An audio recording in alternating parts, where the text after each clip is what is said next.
ದೇವಿಯ ಅವತಾರದ ಸ್ವರೂಪವೇ ತಾರಾ ಅವತಾರ. ಯಾವುದು? ತಾರಾದೇವಿಯ ಅವತಾರ. ದಶಮಹಾವಿದ್ಯೆಗಳಲ್ಲಿ ಎರಡನೇ ಅವತಾರ ಆ ಜಗನ್ಮಾತೆ ತಾರಾದೇವಿಯದು. ತಾರಾದೇವಿ ಅಂದ ತಕ್ಷಣ ನಮ್ಮಲ್ಲಿ ಮನಸ್ಸಿನಲ್ಲಿ ಆ ದೇವಿಯ ಕುರಿತಾಗಿರತಕ್ಕಂಥ ಸೌಮ್ಯ ರೂಪ ಮನಸ್ಸಿನಲ್ಲಿ ಮೂಡುತ್ತೆ. ಯಾಕಂದ್ರೆ ತಾರಾದೇವಿ ಅಂದ ತಕ್ಷಣ ಹೆಸರು ಬಹಳ ಸೂಕ್ಷ್ಮ ಅಂತ ಹೇಳಿ. ಆದ್ರೆ ನಿಜವಾಗಿಯೂ ಆ ತಾರಾಮಾತೆಯ ರೂಪ ಹೆಂಗಿರತ್ತೆ ಅಂದ್ರೆ ಆಕಿ ಯಾವಾಗಲೂ ಶವದ ಮೇಲೆ ಕುಳಿತಿರ್ತಾಳೆ. ಶವದ ಮೇಲೆ ಕುಳಿತಿರ್ತಕ್ಕಂತಹ ದೇವಿ ರುಂಡಮಾಲೆಗಳನ್ನು ಧರಿಸಿರ್ತಾರೆ.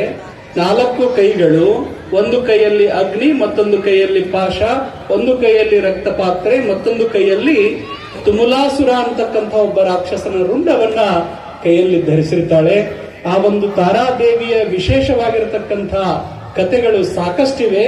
ನಮಗೆ ಆ ತಾರಾದೇವಿಯ ಪರಿಚಯಕ್ಕೋಸ್ಕರ ಒಂದೇ ಒಂದು ಸಣ್ಣ ದೃಷ್ಟಾಂತವನ್ನ ತಮಗೆ ಹೇಳಿದ್ರೆ ಆ ತಾರಾದೇವಿಯ ಮಹಿಮೆ ಯಾವುದು ಅಂತಕ್ಕಂಥದ್ದು ತಮಗೆ ಗೊತ್ತಾಗುತ್ತೆ. ದಶಮಹಾವಿದ್ಯೆಗಳಲ್ಲಿ ಎರಡನೇ ವಿದ್ಯೆ ತಾರಾದೇವಿಯ ಸ್ಪಷ್ಟವಾಗಿರತಕ್ಕಂಥ ಅವತಾರ ಚಿತ್ರಣ ನಮಗೆ ಸಿಗುವುದು ಸಮುದ್ರ ಮಂಥನ ಕಾಲದಲ್ಲಿ. ದೇವಾನುದೇವತೆಗಳೆಲ್ಲ ಸೇರಿ ಸಮುದ್ರ ಮಂಥನವನ್ನ ಮಾಡ್ತಾರೆ. ಮೇರು ಪರ್ವತವನ್ನ ಕಡಗೋಲನ್ನಾಗಿ ಮಾಡಿ ವಾಸುಕಿ ಸರ್ಪವನ್ನ ಹಗ್ಗವಾಗಿ ಬಳಸಿ ಒಂದ್ ಕಡೆ ದೇವತೆಗಳು ಮತ್ತೊಂದ್ ಕಡೆ ರಾಕ್ಷಸರು ಸಮುದ್ರ ಮಂಥನವನ್ನ ಮಾಡುವ ಸಂದರ್ಭದಲ್ಲಿ ಆ ಸಮುದ್ರ ಮಂಥನದಲ್ಲಿ ಮೊಟ್ಟ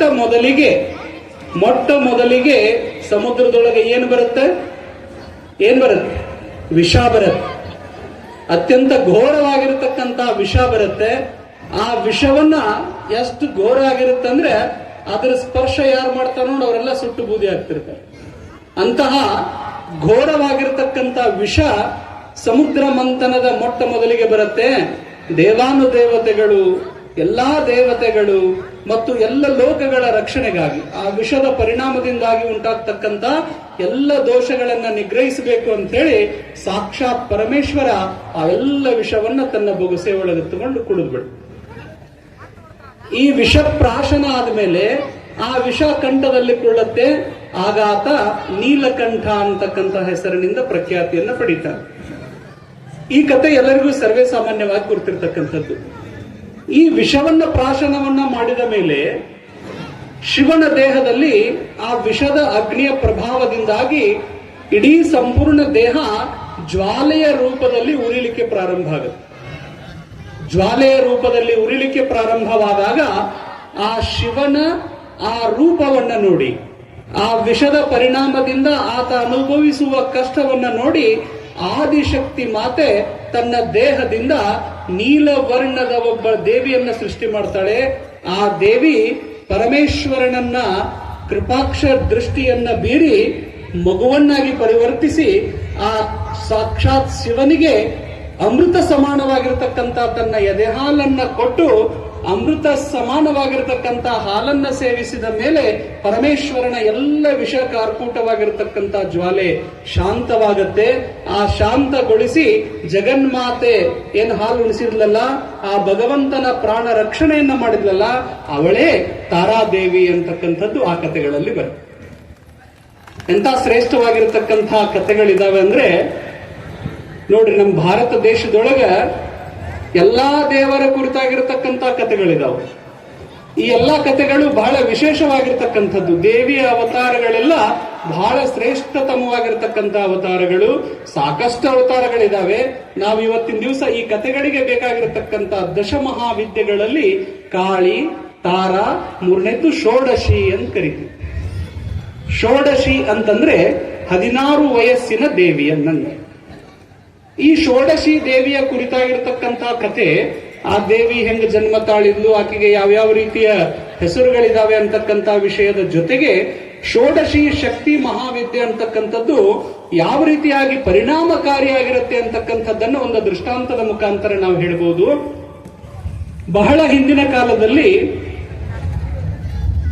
ಒಬ್ಬ ತಾಂತ್ರಿಕ ಮತ್ತು ಆತನ ಪತ್ನಿ ಷೋಡಶಿ ದೇವಿಯನ್ನ ಆರಾಧನೆ ಮಾಡ್ತಿದ್ರು. ಆ ಷೋಡಶಿ ದೇವಿಯನ್ನ ಆರಾಧನೆ ಮಾಡುವ ಸಂದರ್ಭದಲ್ಲಿ ದೀರ್ಘಕಾಲದವರೆಗೂ ಸಂತಾನವಿರಲಿಲ್ಲ. ದೀರ್ಘಕಾಲ ಸಂಸಾರಿಕ ಜೀವನವನ್ನ ನಡೆಸಿದ ಮೇಲೆ ಒಂದು ಗಂಡು ಮಗು ಅವರಿಗೆ ಜನ್ಮ ಆಗತ್ತೆ.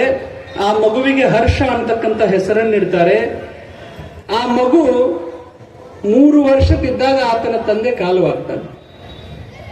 ಮಗು 3 ವರ್ಷದಿದ್ದಾಗ ಆತನ ತಂದೆ ಮರಣ ಹೊಂತಾರ. ಆಗ ತಾಯಿಗೆ ದೊಡ್ಡ ಚಿಂತೆ.